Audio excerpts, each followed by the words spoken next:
I now hand the conference over to Mr. Sameer Hirimat, Joint Managing Director and CEO, Heineken Limited. Thank you, and over to you, sir. Thank you. Good afternoon and a very warm welcome.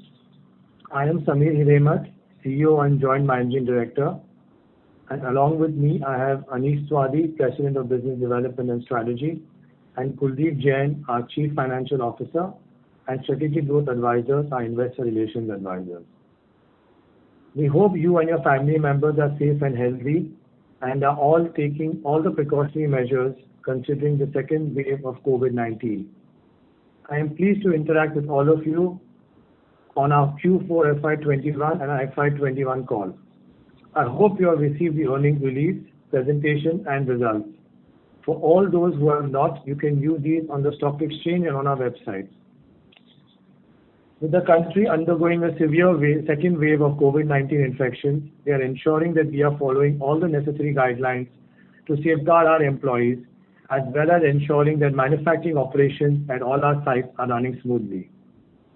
Talking about our Q4 performance, revenue for the quarter was 532.5 crores, registering a YOY growth of 40% and QOQ growth of 15%. Our EBITDA came at rupees 109 crores, which is a growth of 55% YOY and 20% QOQ. EBITDA margin saw an improvement of 188 basis points to 20.5% compared to 18.6% in Q4 of last year.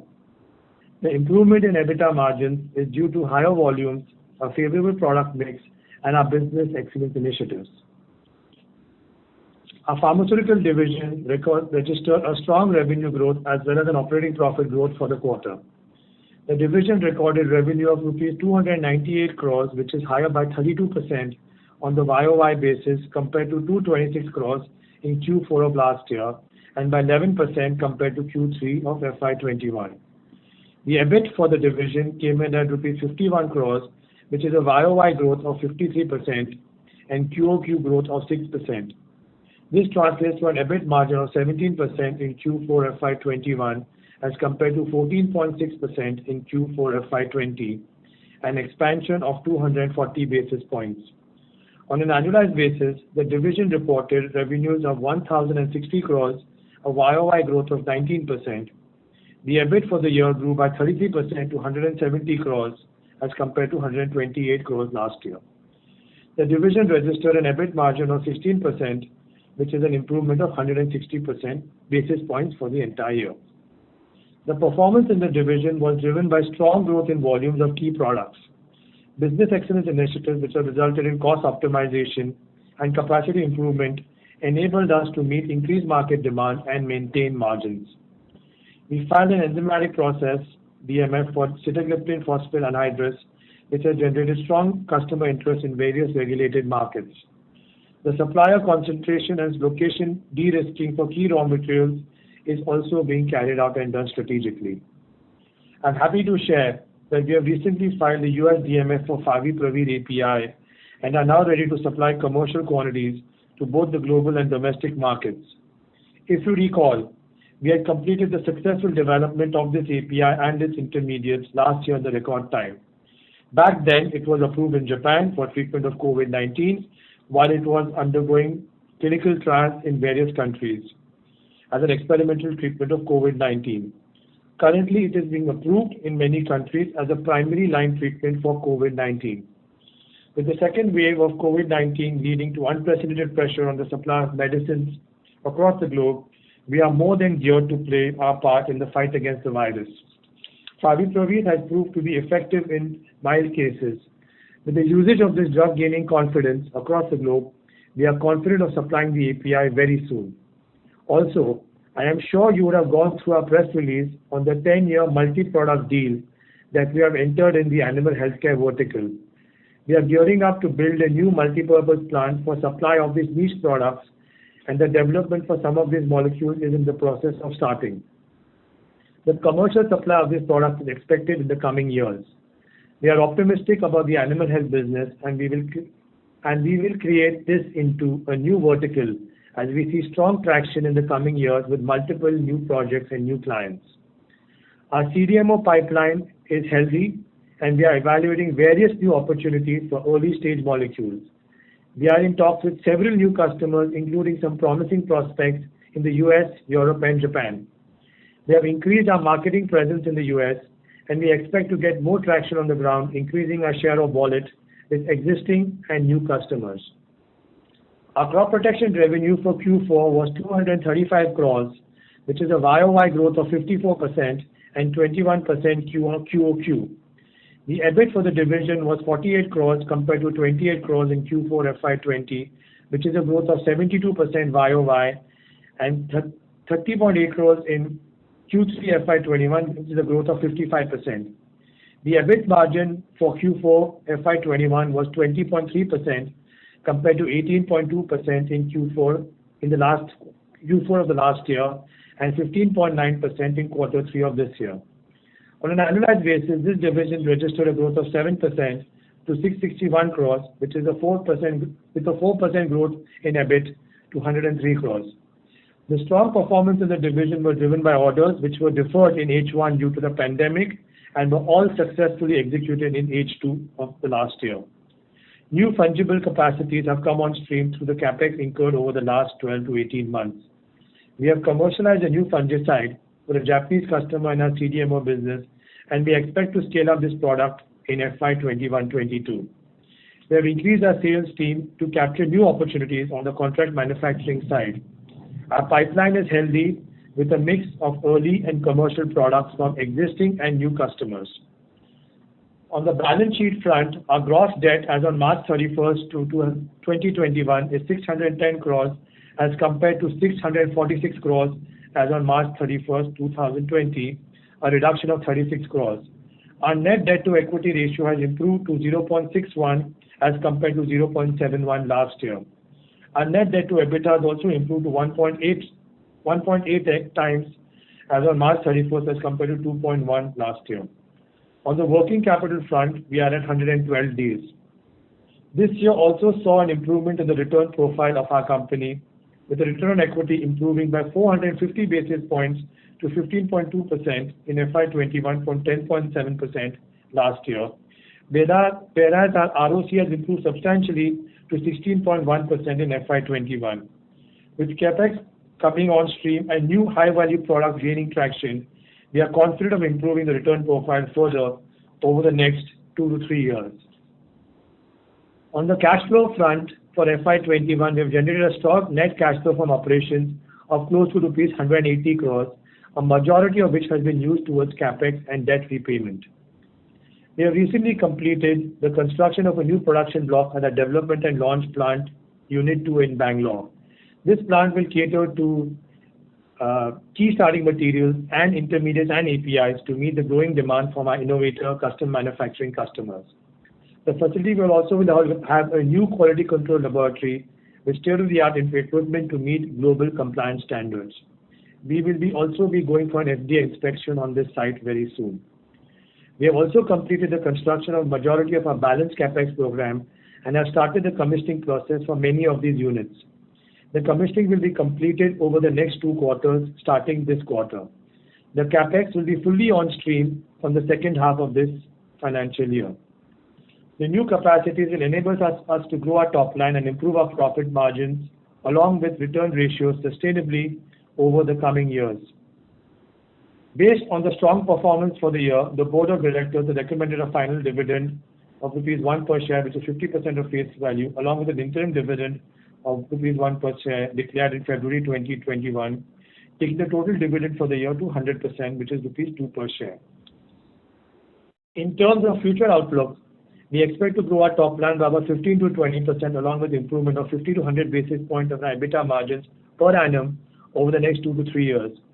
This growth will be driven by our ability to convert a sizable number of our inquiries and projects from our global customers into concrete businesses, backed by the global shift in strategy of creating an alternative to China.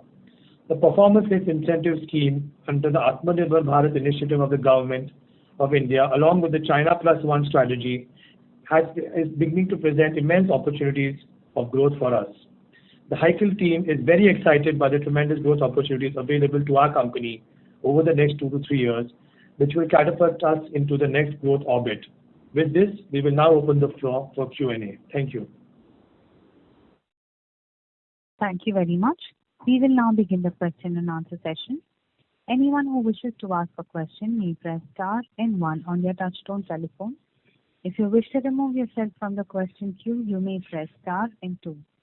Participants are requested to use handsets while asking a question. Ladies and gentlemen, we will wait for a moment while the question queue assembles.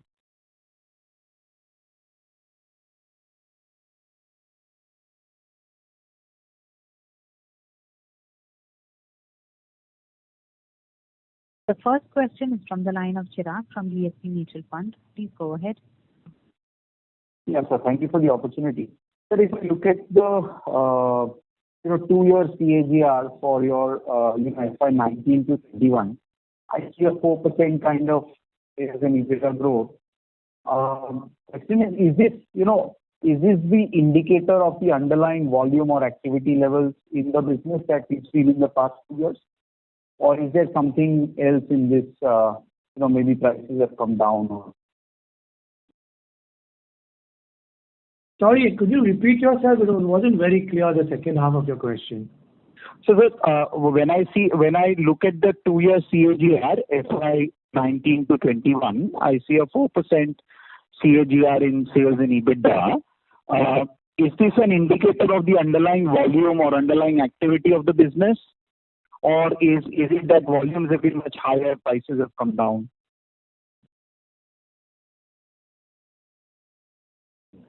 No, I think FY 19 was an aberration year for us. I think that was due to a one-off case. If you take out FY 19, we've shown consistent growth over the last 5-6 years.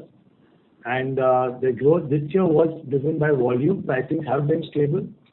And they're coming from new products and volume growth. That's been the reason for the growth this year. So I don't think that we should look at FY 19 as a true indicator of the performance. That was an aberration as a one-off. That should have helped the CAGR, no, sir, if it was a lower base. I don't understand. Okay, fair point. So, when you look at the 10-year deal, will the partner fund our capex, and how different will economics be for this deal versus the rest of the business? Well, the partner is funding the capex. A large part of the capex is being funded, and it's a long-term contract. It's a 10-year contract, as we had given in our press release. It's very different from existing project because the partner's putting its money where its mouth is, right? Putting skin in the game. So, and they're committed to buy certain minimum volumes, and the minimum volume guarantees in the contract. So it's a pretty nice contract that we've got for the next 10 years. So will the margin profile be lower than the rest of the business because he's funding it? No, it will not be. So these are niche molecules, and the margins are going to be as per our company average margins right now, which is expected to be around 50%. And the asset intensity of this deal will be similar to our rest of the business? Yeah, all our new projects, as we had mentioned in our last few calls, we are looking at an asset turnover of at least 1.5. And this project will also be at a 1.5 type of asset turn. We are very particular about the type of projects and the margins that we acquire for our new businesses and our new capexes. Sure. Have you quantified the capex of the deal? Sorry? Have you quantified the capex that you will put for the 10-year deal? No, the capex is being quantified because the first part of the project is the development of the molecules, the first year, and then the capex will start after that. Yeah. That's all a work in progress with the customer. Yeah. Understood. You have more understanding. Yeah. Understood, sir. Thank you. Thank you for the opportunity. Thank you. Thank you. The next question is from the line of Sajal Kapoor from Unseen Risk. Please go ahead. Yeah. Good afternoon, Samir, and congratulations for signing this landmark 10-year deal. I have not seen any other complex API player in India announce such 10-year deals in either human or animal pharma. So I know Hykal has been investing in building capabilities in this niche animal pharma domain over the years, but it's still very well executed, and congratulations again. Just a couple of questions. India is well ahead of China when it comes to CEP filings. But talking about Hykal specifically, our recent CEP filings look very interesting. We have received some 5-6 CEP approvals so far this calendar year versus just 2 last year. I know CNS and diabetes are some of Hykal's core domains, but in some cases we have multiple filings for the same molecule. So venlafaxine, as an example, we had HCl in 2018, then venlafaxine process B last year, then this year we have got process C. We also have first to file and sole DMS in diabetes. So, I mean, this sounds like a significant shift in our strategy. So how do you see the opportunity landscape for both the CNS and the diabetes in the key regulated markets? Yeah, I mean, you're absolutely right. I mean, the opportunity is looking very good on the diabetes front and the CNS front. I'll answer your first part of your question. I mean, the reason why we're filing process B, process C is to remain competitive in the molecules, and we want to have global leadership position in some of the products that we're in. Hence, we keep filing improved processes. That's on the CNS side. On the diabetes side, diabetes demand for products is increasing. One of the unfortunate side effects of COVID is that many people are now getting side effects where the insulin generation in the body is coming down. So diabetes drug consumption around the world is increasing along with some other types of diseases that people are getting due to COVID. Even those people are recovering. So we are seeing, I mean, even before COVID, diabetes were a very hot sector to be in and growth was expected, but it's only getting intensified post the COVID that has hit all of us in the last 1 year, yeah. So that bodes very well for us going forward, right? Yes, and many of the drugs will be launched in the next couple of years. In the next 2 to 4 years, these drugs will come on stream. Some are coming on stream next year. And we have a pretty large, healthy portfolio of diabetes drugs. Yeah, sure. Look forward to that. And secondly, Sameer, on the animal healthcare side, I know you already have CDMO relationships with top innovators in US. So, for example, that patented coccidiosis drug, I won't name the innovator, that you supply to that animal pharma CDMO. That is it's a CDMO deal. You have that relationship with this global tier 1 innovator. What could be the medium-term opportunity for a technology-focused player like Hykal, given that, India as a country has significant advantage in the CDMO space, and Hykal is very well positioned, not just in animal pharma, but across crop science as well as human pharma, to significantly improve our profile in the CDMO space and help our margins in the process. So just wanted to see and check your medium-term sort of outlook on CDMO space in particular, because the gross margins are significantly better in this space. And if you could do more in CDMO, overall our blended margins will significantly improve. Yeah, so CDMO, I mean, currently our split is about 50-50 between CDMO and generic APIs. But with this whole China Plus One and this COVID happening, there's a lot of new projects coming. Like the 10-year contract we just signed, we have several other projects in discussions. So, I mean, the animal health vertical itself will grow. The human health CDMO vertical will also tremendously grow. And the growth is getting accelerated. And the margins of the business are better in the CDMO compared to the generic API space, as is well known. So we are working on that, and we expect the numbers to look pretty healthy and growth to be pretty strong in the CDMO space over the next 2, 3, 4 years. Yeah, so I mean, given the fact that our gross margins today are south of 50%, I think there is significant potential for gross margin improvement over a period of, let's say, 2-3 years. Is that a fair assumption? Yes, that's true, because as I mentioned, all our new products are well in excess of 50% gross margins, the new CDMO businesses. So it will overall be increasing our blended gross margin, also improve as a company. Sure. Thank you so much for all the responses, and congratulations again. Thank you. Thank you. The next question is from the line of Sudarshan Padmanabhan from Sundaram Mutual Fund. Please go ahead. Yeah, thank you for taking my question, and congrats on great set of numbers. My question is, on the capacities. Earlier, we were talking about, probably looking at about 500 crores or 520 crores a quarter kind of peak run rate. And now we are talking about, supplying favipiravir, both, India as well as US. I believe there is some debottlenecking.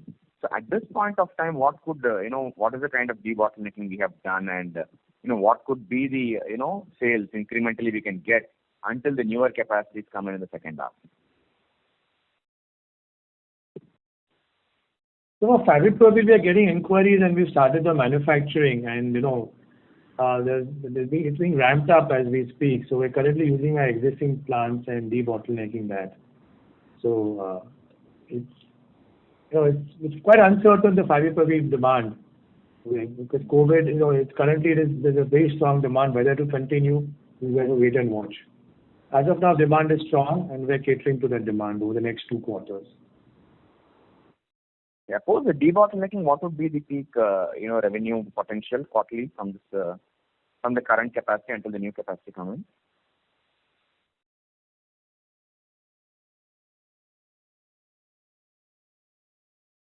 We already are close to 90-95% with the Q4 type of numbers. So, maybe as the new capacities come on stream, then by second half of this year, we'll start seeing some uptick in the quarterly performance numbers, from a quarterly basis. Sure. And the second is on this, 10-year contract specifically for this animal health. Can you give some color with respect to, what is the kind of opportunity one can expect, say, third year or fourth year from commercialization? Because I believe it's little long drawn, because it should start from, FY24 onwards, right? So some color with respect to what one can expect, because if you're talking about this being a separate division, I would believe that this could probably scale up to a meaningful level, say, in the next 5 to 6 years or so. Unfortunately, we are bound by confidentiality with our customer. We can't disclose numbers and more details about this. But, it will be the whole idea is to grow our animal health vertical to about 500 crores in the next 4 to 5 years. And this will be helping us get to that number. Yeah. Okay. This will be one of the projects that will get to us. There are other opportunities also that we're looking at in the animal health space. Sure. And with respect to this CDMO opportunity, if you can give some color with respect to, how many projects you are working, and, what is the size that is expected to go, from the current levels, because it's not only, Heineken. What we are seeing is there's a big inflection point that's happening for the entire industry. Because of the China Plus One story. And I think we are hearing several companies talking quite bullishly on this. So a little bit more color on this. Yeah. So we have, in both our divisions, if you look at it, currently in our pharma business, we have about 7 to 8 products in the CDMO development pipeline. And in our crop business, we have about 4 to 5 products in our CDMO pipeline under development. And this is only increasing on a quarter-to-quarter basis as the inquiries keep coming in. We've seen a huge growth, increase in the number of inquiries. Many of these are being converted to business, and there's been a huge spike, I would say, in the last 12 months in customer interest. And any commercialization that one can expect from any of these products that you are already having? Some will happen by end of this year. I think second half of this year will start small and then get ramped up. I think FY23, FY24, where with the big jumps, these will continue the big one. It takes, first year validation, then it gets ramped up, and then it takes 1 or 2 years for them to get approvals also. So, and one final. I think a lot of new inquiries. The positive thing is that number of inquiries have increased tremendously in the last 12 months. They should be converted to business. Yeah, sure. One final question from my side is, we, as the previous participant also pointed out, we have some really good products, specifically in the gliptin side, and some of the, new generation products. And with the capacity coming in, between this legacy portfolio that we have across, gabapentin and other products, and also the newer products that are there across the gliptins and silicoxib, etc. if I say that next 2 to 3 years, what could be the shift that will happen from these legacy molecules to the new molecules? And I would, as you mentioned earlier, since the new molecules come with much better gross margins, so where do we see the gross margins for the company itself in terms of the thought process? Yeah. So I mean, every year we're adding about 8 to 10% of revenue from new products. That's the run rate that we're currently running at. And these are at a 50% plus gross margin type of margin profile. So we expect the blended gross margin of the company to be in excess of 50% as we move into 2, 3, 4 years from now. Yeah. So thanks a lot, I'll join back with you. Thank you. Thank you. The next question is from the line of Rohit Nagraj from Sunidhi Securities. Please go ahead. Yeah, thanks for the opportunity and congrats on again good quarter as well as the new multi-year contract. So first one on the multi-year contract. So I understand that we have been doing this with innovators for a fairly long time. What is the differentiating factor between this contract and the earlier contracts? Because I think we already have some of the dedicated blocks for some of the innovator companies where we've been supplying since past maybe 5 years, 10 years or more than that. So except for the funding part which will come from the partner, what are the other contours which are different? Thank you. Well, first of all, I mean, we were able to sign this contract during the peak of this COVID, which was quite a remarkable achievement by both the customer and for us. And we were able to sign a landmark contract for us. That was, I think, a differentiating factor. The contours of the contract, it's a 10-year contract. And typical contracts are 3 to 5 years. So this is a 10-year contract which is extendable beyond that. And these are all niche molecules.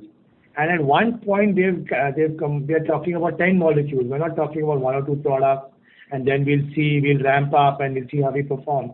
The customers instill confidence in us and decide to outsource 10 products at the same time to us, with volumes, with pricing, everything is being tied up. So it's a very different type of contract, I would say, with a long-term horizon. And this opens up a totally new avenue potential for what we could do with other customers, and the differentiating chemistry, new technologies, a lot of unique features in this project. And we're working very closely with the customer. We'll become a preferred supplier. It's an absolutely top-tier global pharma company, and it'll open up very new opportunities for us with not only this client, but with many other global innovative pharmaceutical companies. We'll look at Hydrogen very differently now. Right. Thanks. So the second question is in terms of the current products which we are manufacturing. So how many of those products are in probably early stage of commercialization?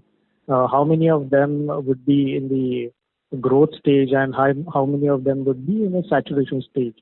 Just a proportion of the total revenue basket for pharma as well as for agro segment. Thank you. Well, in pharma, we currently have 10 to 11 products that we're making in CRAMS, which are more or less, volumes are quite steady on that. We have 14 to 15 of our own proprietary products which are growing. Even though some of them are older molecules, they are still having growth and life left in them. In the pipeline, there are 7 to 8 products in the pharma CRAMS pipeline which are at various stages of execution, and 3 to 4 of our own products which are under DMF filing and scale up and commercialization. On the crop side, we have 10 to 11 major projects under CRAM. Some of them, even though they may be older CRAM molecules, are still growing because customers are getting approval in new markets and new formulations that they're launching. Many of the crop customers are relaunching their old products with new formulations and new technologies. So our older CRAM products in CRAMS in farm and crop are also showing a growth. And we have 9 to 10 proprietary products in crop which are growing. But the exciting part is that we've got 3 to 4 new CRAM projects of significant scale under various stages of discussion and finalization, and 2 large proprietary products which are under commercialization and scale up as we speak. So there's a lot happening in the company compared to where we were 2-3 years ago. That's really interesting to know, sir. Just a concurrent question to this. So what are the new platforms or chemistries that we have entered in the last maybe 2 to 3 years? Because you've given a very healthy pipeline of products across both the segments. So probably it must have, fetched us, or it must have propelled us to explore some new platforms as well as the chemistry. So what would be those? Thank you. Yeah, so enzymatic chemistry is what we've been successful on in the last couple of years. We've commercialized a few molecules. Even our latest DMF that we filed last quarter for sitagliptin was an enzymatic process. Our pregabalin is enzymatic. So we've got 2 large commercial products on the enzymatic scale. Flow chemistry continuous is where we've done a lot of work and we're scaling that up. That's seeing a lot of traction from customers. With this new custom manufacturing inquiries, a lot of inquiries for high potencies coming our way. That's an area that we're actively looking at and evaluating to enter that segment as well. Understood. Sir, just one last bookkeeping question. What was the capex in FY20? FY21, and what is the plan for FY22 and FY23? Thank you. So we have spent in the last year. We currently have a CWIP of about 250 odd crores if you look at our balance sheet, and we are spending, as we mentioned, 300 crores over 2 years. That was a plan that we had laid out 2 years ago. We actually ended up spending about 60 crores from a cash outflow basis last year. Yeah. Thank you so much and best of luck, sir. Thanks. Thank you. The next question is from the line of Jigar Valia from OHM Group. Please go ahead. Hi, thanks for the opportunity. My question is with regards to this 10-year deal. Just a clarification, is it also a new client win or it's with an existing client relationship? It's a new client relationship. That's great. So double congrats. Second is, this would be mainly for regulated markets requiring FDA approval, or it would be a global supply across all markets? It's an FDA, European, and all global markets. It will be a regulated market, non-regulated market. We will be the global supplier for all these 10 molecules for them around the world, which will also require FDA and European approvals. Understood. So the approval process, how much time would it take? And since this is a dedicated animal block, would it be less stringent as compared to the regular pharma audit? No, it is not. It is going to be on our existing FDA approved site that we already have. So the site has already been approved by the FDA in Panoli. So we expect this approval. That's why we said, even though the contract is signed now, we expect the commercialization to happen from FY24, assuming the timeline for approvals as well. Understood. And these are existing products, so it's a global manufacturing shift, is it? Yeah, it's a tech transfer, yeah. It's a site transfer, great. Site transfer. Yeah. So, and lastly, since the partner is largely investing into this, is there any possibility of even shifting the existing animal health product to this plant, or maybe moving some other client relationships into this plant, or this is dedicated? Well, the site has space for expansion. This production trains will be dedicated to the plant, but the plant will have space to add on new clients adjacent to it. Thank you so much. Congrats. Thank you. Thank you.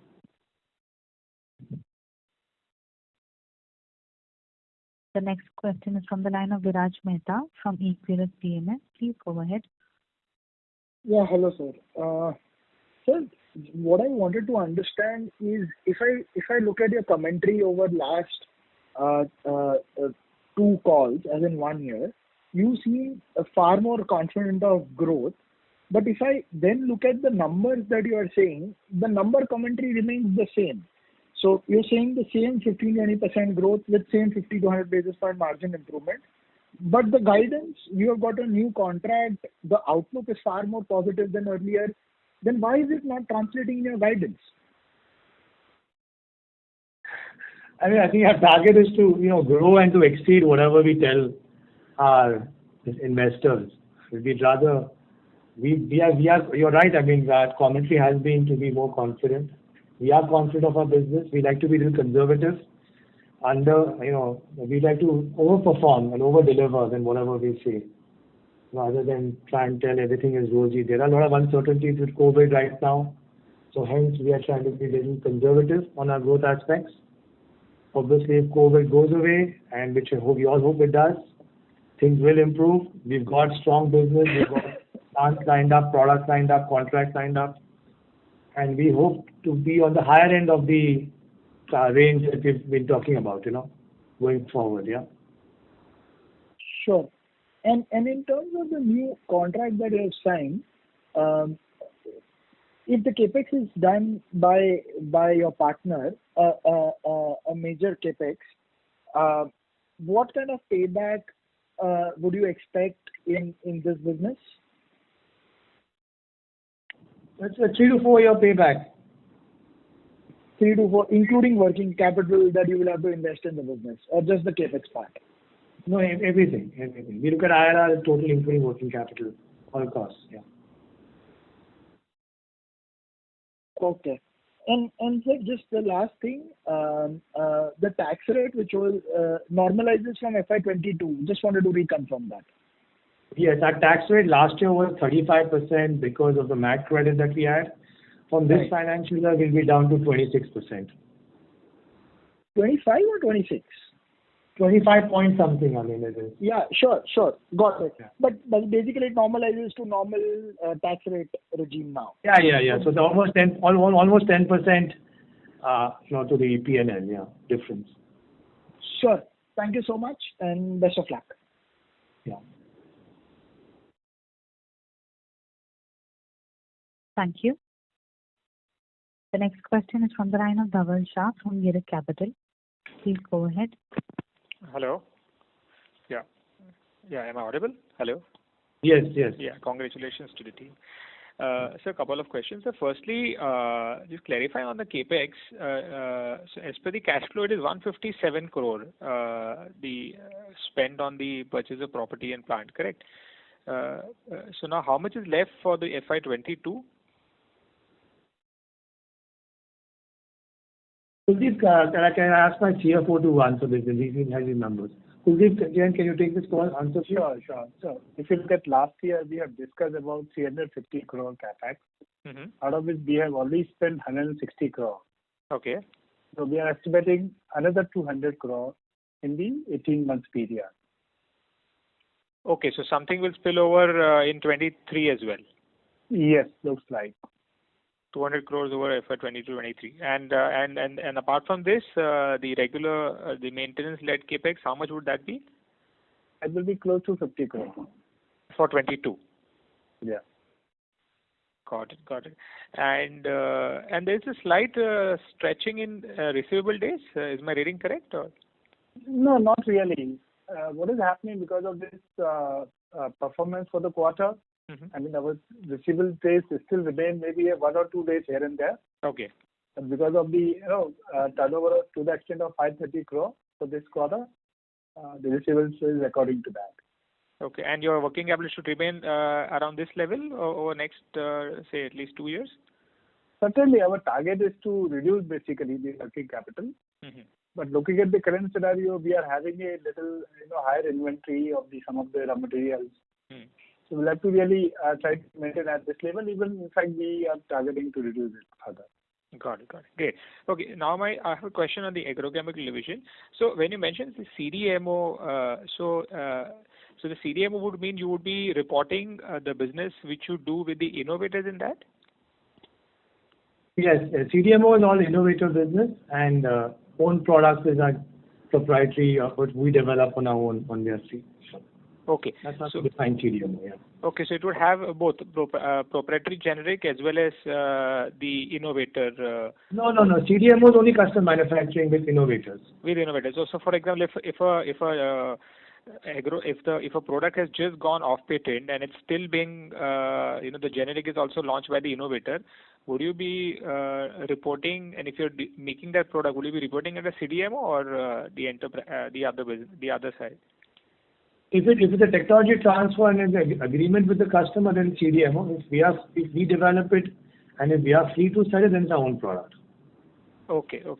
Now, when you'll be targeting the new molecules in the agrochemical, what would be the broad criteria for selecting a molecule for the CDMO business?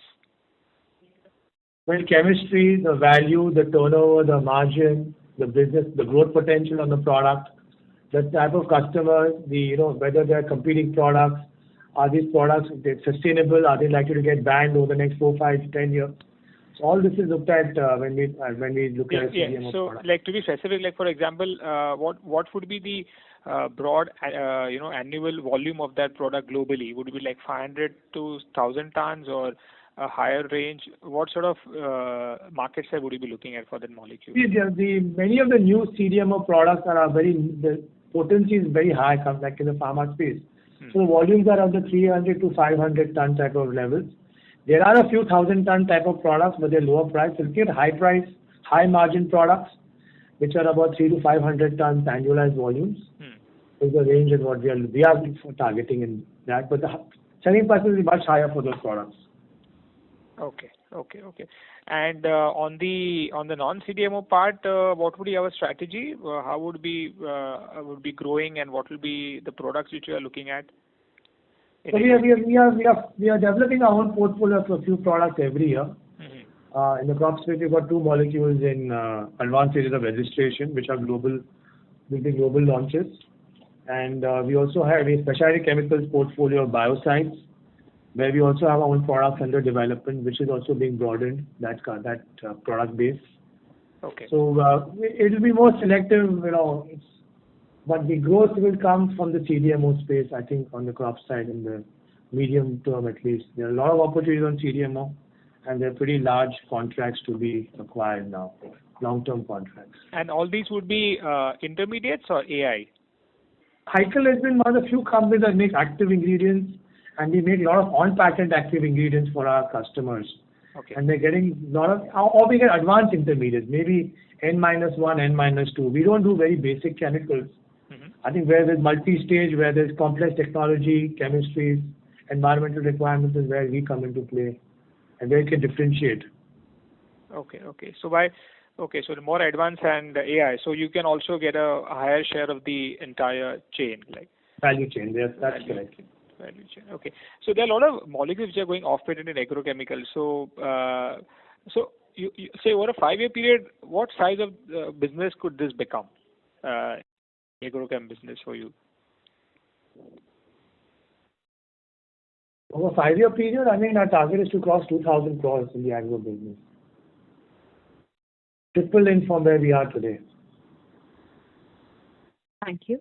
We would request the current participant to please come back in the question queue for any follow-up questions, as we have several participants waiting for their turn. The next question is from the line of Pranay Diya from Panchatantra Advisors LLP. Please go ahead. Sir, congratulations on a very good set of numbers. As shareholders, we are very elated, and thank you for the performance. Thank you. Sir, I would just want some elaboration on the debt repayment plan. As an investor, I'm always very scared for companies which have debt, and this is a company which is very dear to me. I've been holding these shares for almost 7 years now. So I was been through thick and thin, and finally, as a shareholder, we are being rewarded. By when do we expect to become debt-free, sir? See, if you notice, our debt, since you've been a long-term shareholder, thank you for that in Hykel. Our debt has been more or less in this level for the last several years, in spite of growing our revenues substantially. And we've actually reduced our debt over the last few years on an annualized basis. Even this year, we reduced our debt. And we expect this debt to be at the optimal level. Our net debt to equity ratio, if you look at the numbers, it has come down substantially over the last 3-4 years. Ours is a capital-intensive business. We will require to put in capex every year to grow. Our interest cost as a percentage of our sales is coming down year on year. Our total absolute interest outgo is also coming down. You must have seen the numbers this year. So we're also getting a reduced interest rates because our credit rating is improving.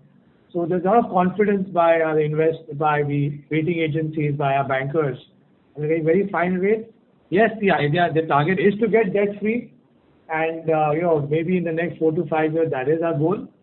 But we will need to have some debt on our balance sheet because if we get very fine interest rates, and this is all pre-tax, so it's a pretty good way to finance our growth.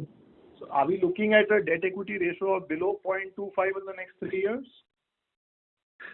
Today we're at 0.6, so let's take it one step at a time. I mean, we'll keep coming down year on year. It will move down every year since we moved in the last 2 years. Yeah. That's about it. Thank you so much. And once again, congratulations, and I hope we become $1 billion company soon. Thank you. Thank you. The next question is from the line of Rahul Jain from Credence Wealth. Please go ahead. Hello. Thanks for the opportunity, and sir, congratulations for a good set of numbers. Sir, a couple of questions. One with regards to CapEx, sir. Just to a previous participant, you mentioned about CapEx getting completed in the next 18 months. I understand the previous call you had mentioned that we had completed 400 crores of April, September 20 out of the 300 crores of CapEx, and the balance 100 crores was to be spent in the 6 months period. And you expected that CapEx should get over and this should somewhere in quarter one of FY22. So just wanted to understand, I am a bit confused with what you have said to the previous participant in the CapEx, the ongoing CapEx which is being done. Sorry, I couldn't understand. Can you repeat that? It wasn't very clear. It got broken up. A question asked by Dhawal to the previous participant. You mentioned that we have done about 150 crores of CapEx, and we'll be doing so out of 350 crores of CapEx. Further CapEx will be done in next 18 months. Yes. And Dhawal mentioned that 157 crores is the amount which is there in the cash flow. Now, in the previous call, which was the September quarter 2 call, which was done in November, you had mentioned that till September 30th, we had spent about 200 crores, and the balance 100 crores out of the 300 crores of CapEx, planned CapEx, will be spent in the balance 6 months a year, and you were hopeful that you will spend it, and by quarter 1 of FY22, the commercials will start. So somewhere I'm finding a disconnect between the two things. No, you're right. I mean, it was supposed to start in quarter 1, but because of the COVID situation developing, there have been some slight delays in some of our CapExes. And instead of coming on stream by quarter 1, they're all coming on stream by quarter 2, end of quarter 2. That's fine. That's acceptable. But yeah. I think somewhere you mentioned now the balance CapEx will be done in 18 months. So am I getting confused somewhere? Let me ask a straight question. What is we had planned a 300 crores CapEx, out of which how much is completed till March 31st? What is the balance amount to be spent in next 3 to 4 months so that we start with our commercial production in quarter 2 of FY22? Can you take this number? You have the numbers. Yeah. Take numbers, please. Yeah. Thanks, Rahul. See, Rahul, this is just a mathematical calculation. If you look at today, we have CWIP of to the extent of 250 crores. Correct. Assets worth 60 crore rupees. So this makes us 300 crore rupees. And just out of this, 100 crore was the carry forward from the previous year. Okay, so that makes a difference, and then we are estimating another 200 crore going forward in the next 18 months. So that's how our capex plan is, and this is excluding the new projects, new agreement which we have signed. So can I say 200 crores is the new additional capex over next 18 months, over and above the 300, 350 which we had planned, which is getting completed by quarter 2. Is that correct? Not exactly. It is total remains 350. Acha. Out of which we have already done 200 crore. 200 crore will be happening in the next 18 months, which is excluding this new contract. Okay. Fair enough. Sir, with regards to the margin improvement, you have been mentioning in the previous calls also, today also you mentioned about having an improvement of 100 bips per annum over a period of next 2-3 years. So this year, sir, our new capex will go on stream, and I understand the capacity ramp up will take almost 2 years, if I'm right. So are you still confident that for this current year, FY22, we can see 100 bips improvement in the EBITDA margins? Yeah, we've been talking about 50 to 100 on a consistently, and this year we did 70 basis points, sorry. And we believe that the 50 to 100 is our target is to try and achieve 100. The range 50 to 100, and in spite of the capex, we believe we can still. We are confident of these numbers. Yeah. Sure, very nice. Sir, you mentioned some time back about gross margin because of the new projects, new products coming in. Our overall gross margin should move up in the range of 50% plus over a period of next 3 to 4 years. We are quite happy with that. Can I then conclude that 300 bips of improvement in gross margin, 300 plus bips of improvement, and with some operating leverage kicking in, can we see a 4.5-5% improvement in the EBITDA margins over a period of next 3 to 4 years? So somewhere are we targeting over a period of next 4 years EBITDA margins to move it around in the range of around 24%, somewhere near that? Yeah, if we achieve close to 100 basis points every year, we'll automatically get about 400 basis points up. 300 to 400 basis points in that range we should be able to achieve. Very nice. That's our target, yeah. Okay. Sir, in crop protection, you had mentioned previously, in a previous call, you had mentioned that you have some big products which are under finalization stage, and you could see a steep jump in the crop business in next couple of years, whereby the crop business could catch up with the pharma business also in the next 2 years. So if you could share some more details, where do we stand with regards to that as we speak today? Yeah, I think it's on track. I mean, the crop business is growing, will grow quite quickly, and there's a lot of capex coming on stream. We're acquiring some new contracts, and the crop capex contracts are pretty large volume, large value projects, and they come on stream much faster. They get ramped up much faster than the pharma space. From acquisition to full commercialization, it's a much shorter lead time compared to pharma, where in pharma the regulatory approvals take a long time. So the ramp up is faster. So we believe that it will catch up. It will start growing at a faster pace than pharma in the next 2, 3, 4 years. Okay, so this product launch is going to happen somewhere now, or commercialization will happen in the next 3 to 5 months, or is it started? The new products, which you mentioned, some of them are good. By second half of this year, they'll be starting. The second half. They'll be small. First year small, second year gets up. In 2, 3 years, they're going to peak, while pharma takes a longer time. Yeah? Okay. Sure. And sir, what will be the overall capex now in FY22, FY23, excluding the long-term contract animal healthcare? Let's exclude that. So what is the planned capex for FY22, FY23? Well, the immediate plan is to complete the existing capexes that we have and start commercializing them. As we acquire new businesses, we will see, and if some substantial contracts like the one we just signed have come our way, then we will look at these capexes on a case-to-case basis, and when we do finalize them, we will share them with you in the next call, and when we have any updates on this. Okay. Just one last final question. In your presentation, you have mentioned about appointing a consultant and going around with a strategic exercise to identify new opportunities and meet your strategic goal in the next 4 or 5 years. If you could quantify, or if you could share something more on the strategic goal.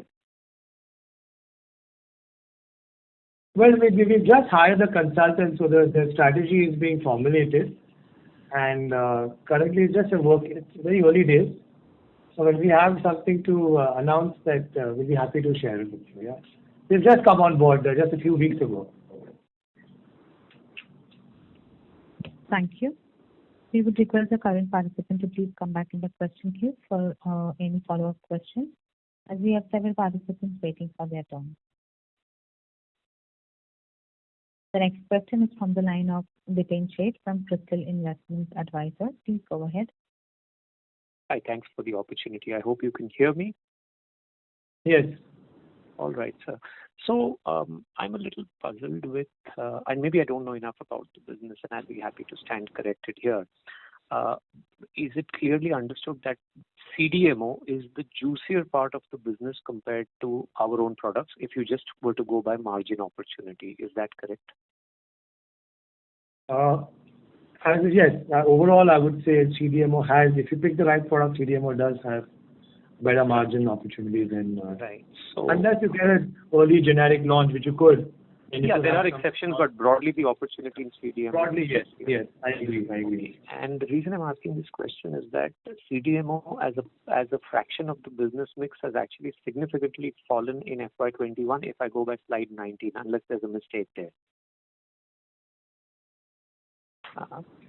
in the presentation. Both in pharma as well as crop protection. In pharma, it's come down by as much as 13%, almost 13 percentage points in the mix in the pharma revenue, and in the crop protection it's come down by another 7-8 odd. Is that an error in the color coding there, or am I reading something wrong here? Sorry, where was that you're referring to? I'm not able to. Slide number 19 or slide 18. It's numbered 18, but it's the 19th page in the PDF in the fourth quarter results presentation. Oh, okay. Yeah. I got it. So it's come down to 41 odd percent and from 59%. Yeah.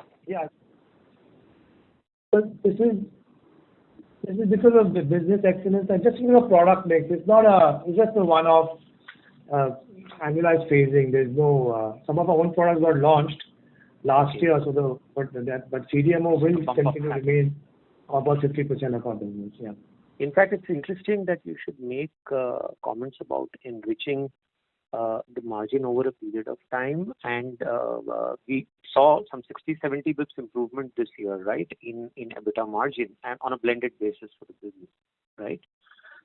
But gross margins are actually down by close to 120 bips. Is there some inconsistency in interpreting the data?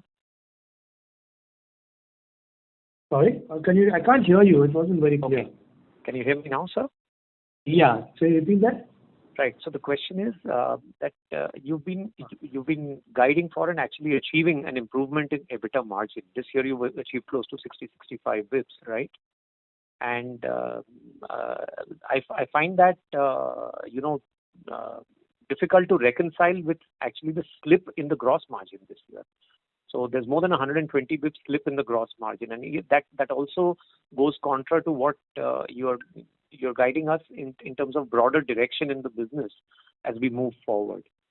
So maybe you've done it out of operating leverage or other expenses, which is a large item, and maybe we'll have to take a look at that breakup once your annual report comes out. But mota, is this also some kind of aberration, and I shouldn't see this too seriously? Because FY21 gross margins are lower than FY20 on a blended basis. Kuldeep, can you take this and just answer this from a number perspective? Yeah, sure. See, if you look at this, are not having all the components. They are somewhere in the raw material cost, they are somewhere in the other manufacturing expenses, they are somewhere in the other expenses. So what you say is not correct. So can we really connect it separately for this purpose? I will certainly do that. I'll leave you with the thought that the raw material cost plus the stock adjustment. Yeah, sure. No, but just the computed gross margins from the results PDF. I'm not going just by a blind EBITDA margin. The computed gross margins from the results PDF, and the gross margin, I'm just taking the raw material cost plus the stock adjustment. Gross margins have actually contracted by 124. That's not right. We will have a separate discussion on this. Sure. We can correct it separately. Yeah. Happy to do that, sir. Okay. And one last question, if you'll permit me, sir. Sorry? One more question, if you'll permit me. Sure, please. Yeah. While the details of specific products and their respective contributions to the revenue or profit mix are not known, and I completely understand that. Is it fair to assume that there isn't too much of a skew in terms of how products contribute to, let's say, EBITDA or overall profits? Let's say if I was to tell you that maybe 1/3 of your products, are they contributing 2/3 of the profits? Is the skew that bad, or are we kind of uniformly spread out? I know it will never be completely uniform, But I'm trying to understand vulnerability to, a particular product going up or down during the year. Are we too skewed towards any product or set of products? No, I don't think we're very skewed. It's quite uniform, more or less. There's no skewing that way. Yeah. That's There very are helpful. basket products. Yeah. Thank you, sir. That'll be all. Thank you. Thank you. We take the last question from the line of Rajesh Kothari from Alpha Advisors. Please go ahead. Good evening, sir. Congratulations for a good set of numbers. Thank you. My first question is, just on CapEx side, I think currently we have a capital work in progress of roughly about 250 crores, correct? Yes. Okay. Out of this 250 crores, how much is for pharma and how much is for agro? Almost 50-50. Okay. And current year, basically, how much capex you are saying? What is the capex plan for the current year? We spent last year about 60 crores. Okay. The year before that. Yeah. And this year we will spend the balance 200 crores over the next 18 months. Next 18 months. Okay. And the plant which will start commencement, you said by second quarter end, that is basically how much, of the capital work in progress will get into gross block by 2Q end? About 1/4. Okay. So basically, in terms of so you are basically saying about roughly 60-70 crores basically will enter into gross block in 2Q end. That's it. Kuldeep, can you take this? I don't know. Yeah, sure. See, as you know, most of the projects got delayed because of this COVID. Yeah. They are at a very advanced stage, and we are estimating that they all should get over largely by second quarter. So we are estimating almost 100 crore to be capitalized in the next 2 quarters. Okay. And the balance? Balance would be again, quarter 3, quarter 4, and something may go also in the next quarter, next year. So, okay, so let's assume by next year, September 22, so you are right now 250 crores capital work in progress, plus you are going to do another 200 crores in next 18 months. So, let's assume, roughly about 125 crores current year, am I right? Something like that, am I right? So 250 plus 150 or something like that comes to about roughly 400 crores, correct? Right. Of this 400 crores, 100 crores you said will get capitalized by October 21. Perfect. How much will get capitalized by March 22? So again, that depends how fast we can complete our project. Okay. So by September 22, you think 400 crores will be capitalized in gross block? September 22. Yeah, should be possible if everything goes well. Understood. And in terms of this, the new capex which is coming on stream and which will enter into gross block, in terms of the asset turn, how one should look at it?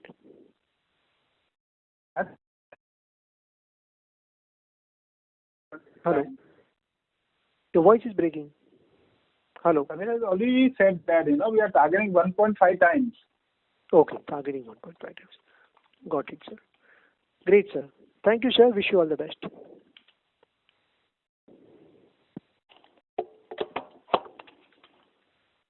Thank you. That was the last question.